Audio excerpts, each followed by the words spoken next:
Salut les filles d'Olympe, bienvenue dans les bulles de flow, ce défi un peu fou, vous concoctez 100 épisodes en 100 jours.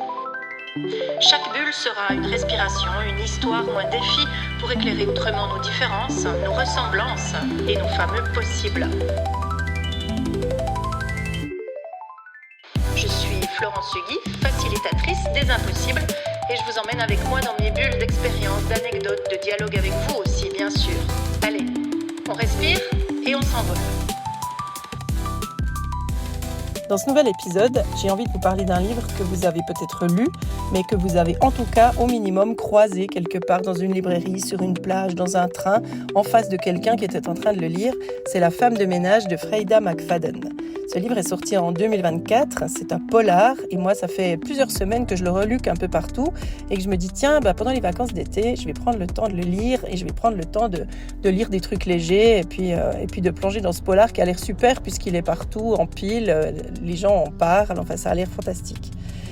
Moi j'aime beaucoup les polars, j'en ai lu des tonnes et puis forcément j'avais envie de lire celui-là. Donc pendant les vacances, je me suis procuré ce bouquin. Et je l'ai lu. Et donc, je vais vous faire un pitch assez rapide. Donc, c'est en fait un thriller domestique, on peut le décrire de cette façon-là, qui est devenu un best-seller mondial puisqu'il a été vendu au moins 2 millions de fois, rien qu'en francophonie.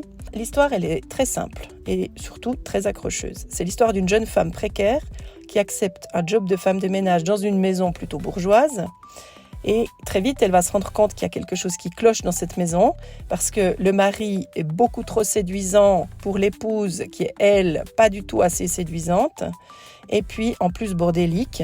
Et enfin, il y a un jardinier qui ressemble trait pour trait au personnage de jardinier de Desperate Housewives que vous vous souvenez certainement d'avoir vu une fois ou l'autre dans un épisode. Tout ça dans une atmosphère pleine de secrets, avec la chambre de la femme de ménage qui est sous les combles, qui ne se ferme que de l'extérieur, qui n'a pas de fenêtre à ouvrir et qui ressemble franchement à un bouge, en tout cas comme il est décrit, tout ce qu'il faut pour qu'on dévore les chapitres à la chaîne. Donc l'histoire, elle marche, mais la vraie question, c'est comment ça se fait que ça marche et à quel prix ? Et c'est là, en fait, que j'ai envie de décortiquer un petit peu ce que j'ai avalé, parce que quand je l'ai avalé, eh bien, j'ai eu une impression de malaise, un truc qui n'était pas complètement nickel pendant que je le lisais. D'abord, je me sentais pas très à l'aise avec ce bouquin. Il y a quelque chose qui me gênait profondément. Puis comme c'est un peu addictif, j'ai réussi à aller jusqu'au bout. Alors c'est vrai qu'il faut reconnaître le talent de l'autrice pour le suspense. Les chapitres sont super courts, il y a des accroches à peu près à chaque page, ou en tout cas des nouveautés. Il y a une ambiance domestique qu'on pourrait reconnaître parce que c'est un peu comme chez nous, c'est un peu comme des séries télé qu'on a pu voir l'une fois ou l'autre. C'est vrai que Desperate Housewives fait quand même une référence qui revient assez régulièrement dans nos têtes, pas dans le bouquin. Et puis ces personnages, ils sont tout à fait lisibles, on les comprend très vite, très bien, c'est pas du tout compliqué d'aller à leur rencontre. On croit même les connaître en fait assez vite parce qu'ils sont construits sur plein de clichés. Et pas n'importe lesquels, surtout des clichés sexistes, des clichés grossophobes et puis une ambiance profondément patriarcale. D'abord, on a un homme de maison, donc le maître de maison, celui qui a l'argent, c'est ce qu'on va découvrir aussi par la suite, est celui qui dirige. Mais celui qui dirige, il travaille, donc il n'est pas beaucoup là. Mais quand il est là, il est très beau, il est très très bien habillé, il est incroyablement séduisant. Et la femme de ménage va très vite être très séduite par ce maître de maison parfait. Et à côté de ça, on a son épouse, donc la maîtresse de maison, qui a une fille qui s'en occupe pas, qui est insupportable, qui est irascible, qui est incroyablement bordélique. On sait absolument pas ce qu'elle fait de ses journées. On se demande bien d'ailleurs comment elle profite de l'argent de ce pauvre homme.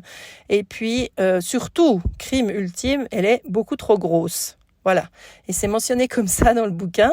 Donc on a quand même 2 personnages féminins incroyablement stéréotypés. On a un petit peu les 2 clichés de la maman et de la putain qui sont représentés dans ces 2 personnages féminins. Et puis quand on continue, le jardinier, je vous en ai parlé. Puis arrive la mère. La mère, c'est la mère du maître de maison. Alors la mère, bien sûr, elle est complètement hystérique, c'est une manipulatrice, c'est une vraie caricature de la perverse narcissique. Qui va intervenir dans cette histoire. Alors pourquoi c'est un problème tout ça ? Parce que ces représentations, elles sont évidemment pas du tout neutres. Et elles alimentent plein d'idées qu'on connaît bien et qui sont simplement renforcées par le fait que ce bouquin est construit de cette façon. D'abord qu'une femme grosse et bordélique, on ne peut que la mépriser.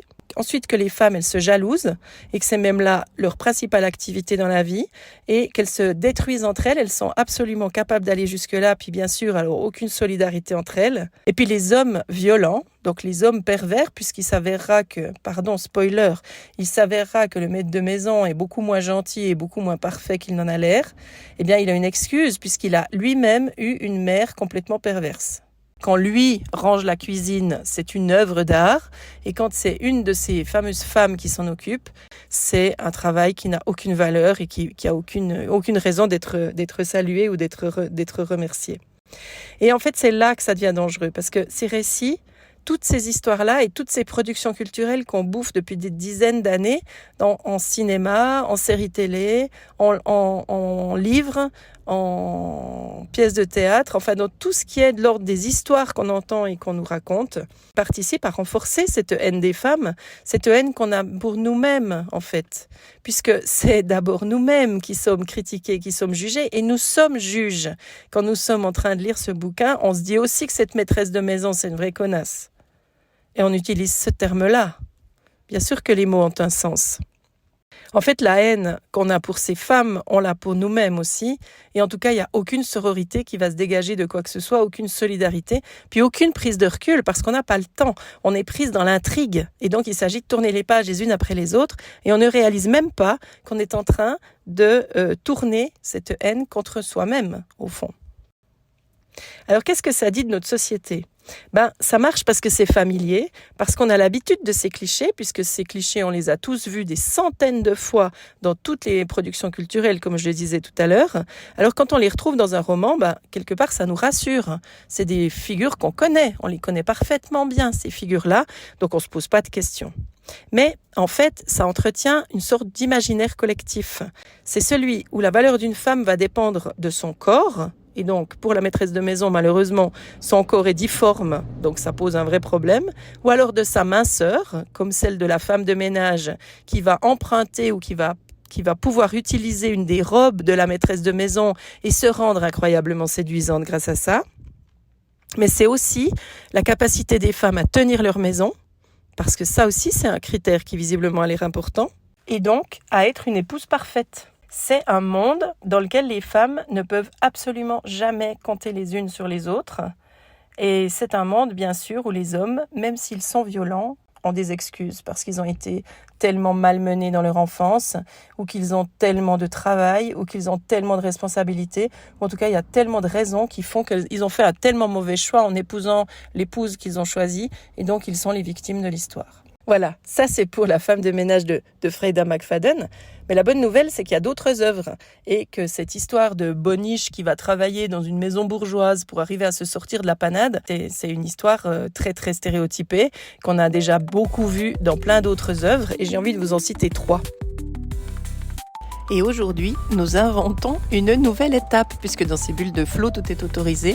Eh bien, je vais vous proposer d'écouter la suite demain, parce que cet épisode est déjà bien trop long. Et donc, je m'arrête là pour aujourd'hui, et je me réjouis de vous retrouver demain avec ces fameuses 3 pistes de films, de livres, de séries télé, qui vont vous permettre de vivre ou de réfléchir autrement à toutes les questions qu'on a déjà parcourues aujourd'hui. Je vous souhaite une bonne journée. À demain pour la prochaine bulle.